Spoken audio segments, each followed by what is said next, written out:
Sa paghahanap ng kaligayahan, madalas tayong tumingin sa paligid, ikinumpara ang ating buhay sa iba. Pero narito ang isang lihim, ang kaligayahan ay natatagpuan kapag huminto kang ikumpara ang sarili mo sa ibang tao. Bawat isa sa atin ay natatangi. May kanya-kanya tayong landas, kwento, at mga pangarap.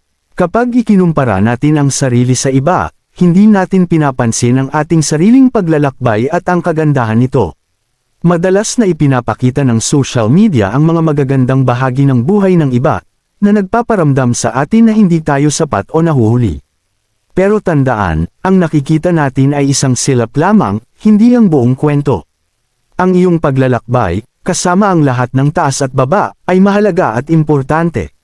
Kapag huminto kang magkumpara, mas makikita mo ang halaga sa sarili mo. Tinatanggap mo ang iyong mga lakas at kinikilala ang iyong pag-unlad. Nagsisimula kang pahalagahan ang kasalukuyang sandali at ang progreso na nagawa mo.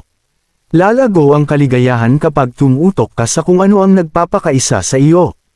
Maglaan ng oras sa mga aktibidad na nagpapasaya sa iyo, palibutan ang sarili ng mga taong nagpapalakas ng loob mo, at magtakda ng mga layunin na sumasalamin sa iyong tunay na kagustuhan. Ang pagpapasalamat ay may malaking bahagi sa pagbabagong ito. Maglaan ng oras para mag-isip kung ano ang iyong ipinagpapasalamat. Ipagdiwang ang iyong mga nagawa, gaano man kaliit ang mga ito. Bawat hakbang pasulong ay isang hakbang na dapat kilalanin. Tandaan, ang iyong kaligayahan ay hindi nasusukat sa buhay ng iba.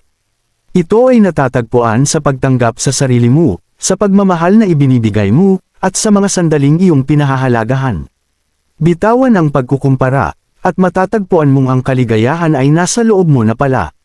Yakapin ang iyong paglalakbay, ipagdiwang ang iyong pagiging natatangi, at tuklasin ang kaligayahan na nagmumula sa pagiging walang pagsisisi sa pagiging ikaw.